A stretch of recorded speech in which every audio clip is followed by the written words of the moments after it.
예, 오늘의 증시 브리핑 시작하겠습니다. 증시가 오늘도 빠졌고 7일 연속해서 음봉이 나오고 있는데요. 보통 우리 증시에서 7일, 8일 이렇게 음봉 연속 쪽에서는 잘 안 나오는 경향이 있거든요. 웬만하면 한 6일 넘어가면 반등이 나오는데 2020년도에 연속 음봉이 나왔던 6번에서 8번까지 연속해서 음봉 나왔던 경우였거든요. 그러니까 보통 이 정도 나오면 하루 이틀 정도는 반등이 나와요. 그래서 지금쯤 정도 됐을 때는 이제 반등 시도가 좀 나와야 되는데 재료들이 워낙 센 재료들이라고 생각하는 투자자들이 생각하기에는 걱정스러운 재료들이 겹치다 보니까 저점 매수가 쉽게 가동이 안 되는 그런 형태가 된 것 같습니다. 다만 이제 그나마 좀 위안이 되자면 대형주 쪽은 빠졌는데 중형주 쪽은 좀 덜 빠졌고 소형업종 지수는 이게 내용 관련주들이 소형업종 지수에 많이 포진해 있거든요. 그래서 나름대로 그 안에서 이제 종목 장세 정도가 나온 건 다행스럽긴 하지만 근본적으로 이제 시장이 돌아서 줘야 좀 편안하게 계속 올라갈 수 있잖아요. 그래서 아직까지 투자 심리가 좀 약해져 있는 상태가 이어지고 있다. 이렇게 볼 수 있겠습니다. 뭐 그렇게 약하게 이어지게 만드는 요인은 첫 번째는 우선 이제 연준 인사들의 발언. 연준 인사들이 계속 매파적인 발언 하니까 좀 부담스러워 하죠. 근데 오늘 이걸 이제 블룸버그 기사인데 좀 정리해주는 코멘트도 있어요. 여기에 집중하는 거는 쓸데없는 일이다. 그러니까 분명한 건 12월에 금리가 올라간다라는 거고 연준 인사들의 발언 하나하나에 너무 집중할 필요는 없다. 뭐 이런 취지의 코멘트도 나왔는데 뭐 제가 봐도 사실 그렇습니다. 이게 워낙 반복적인 일이라 거기에 대해서 뭐 이렇게 집중할 필요는 없는데 뭐 투자들이 당장은 이제 좀 아무래도 이제 금리를 많이 올리고 긴축을 세게 하면 경기 나빠질 텐데 이런 걱정을 자꾸 하고 있는 것 같고요. 그 다음에 이제 중국의 코로나 확진자 수 계속 증가되는 것도 좀 의식이 되죠. 이게 자칫 공급망을 무너뜨리면서 또 이제 인플레이션 수치를 악화시킬지도 몰라. 뭐 중국의 경기 회복이 느려지면 우리 수출 회복도 어려워지는 거야. 뭐 이런 걱정이 좀 있잖아요. 이런 것들에 대한 부담이 있죠. 그래서 전체적으로는 뭐 이런 것들이 겹치면서 또 골드만삭스에서 뭐 저 아직까지 바닥이 아니다. 이런 어떤 주장까지 겹치고 하다 보니까 투자자들이 선뜻 이제 빠졌을 때 매수가 붙어줘야 이제 음봉에서 벗어나는데 그 흐름을 좀 이겨내지 못하는 그런 현상이 반복되는 것 같습니다. 자, 그리고 이제 수급에서 무엇보다 주포가 없죠.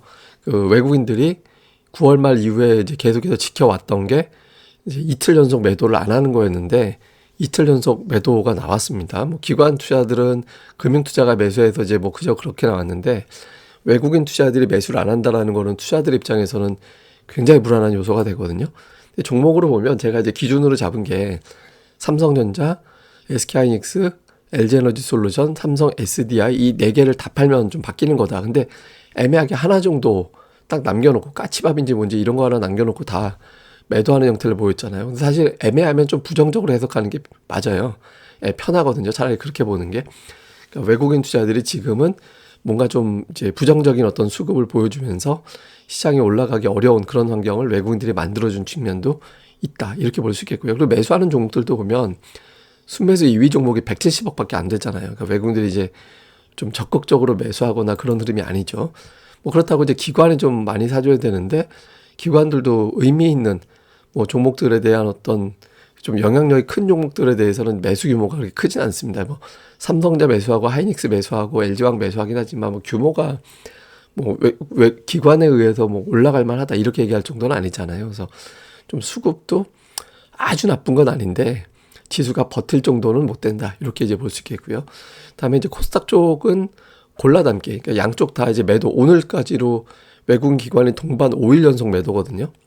그러니까 매도 주체다 보니까 특정 업종을 다 담을 여유는 없고 그냥 골라 담는 정도만 가고 있습니다. 그래서 뭐 SM 을 매수한다든가 뭐 동진 세미캠 테스나 뭐 이런 것들을 이제 매수하긴 하지만 뭐 이제 그렇다고 매수 규모가 큰 것도 아니고 외국인 투자들이 좀 선별적인 매매하고 있고요.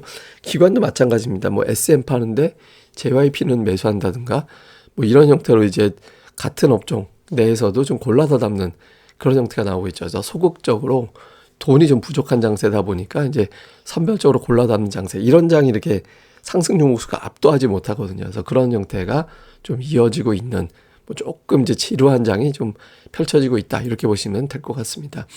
자, 이후에 이제 포인트를 보면 중국은 이제 중국의 어떤 코로나 문제, 연준 인사들의 발언 이거보다 저는 근본적으로는 실적에 대한 부담이 가장 큰 문제라고 생각을 하거든요. 저 재료는 뭐 몇 번이나 반복된 재료이기 때문에 뭐 오늘 결정적으로 시장을 눌렀다 이렇게 보기는 어렵습니다. 그러니까 근본적으로는 실적에 대한 부담을 좀 많이 가지고 있어요. 근데 요건 제가 잠시 후에 좀 설명을 드리겠고요. 이게 이제 극복되려면 이제 미국에서 우리 시장에 좀 부담을 줬던 종목들, 그러니까 마이크론 테크놀로지라든가 테슬라라든가 이런 종목군들이 좀 돌아서는 움직임들이 나와줘야 되거든요. 그래서 근데 지금 테슬라가 이번 달에만 26% 빠지고 마이크론 테크놀로지도 이제 감산 이후에 주가가 제대로 된 반등을 못 하고 있잖아요. 그래서 이게 좀 돌아서 줘야 실적이라든가 이런 것들에 대한 어떤 부담을 좀 덜어낼 수 있기 때문에 이 부분에 좀 확인이 필요하고요. 그 다음에 이제 결정적으로는 주포와 주도주가 없잖아요.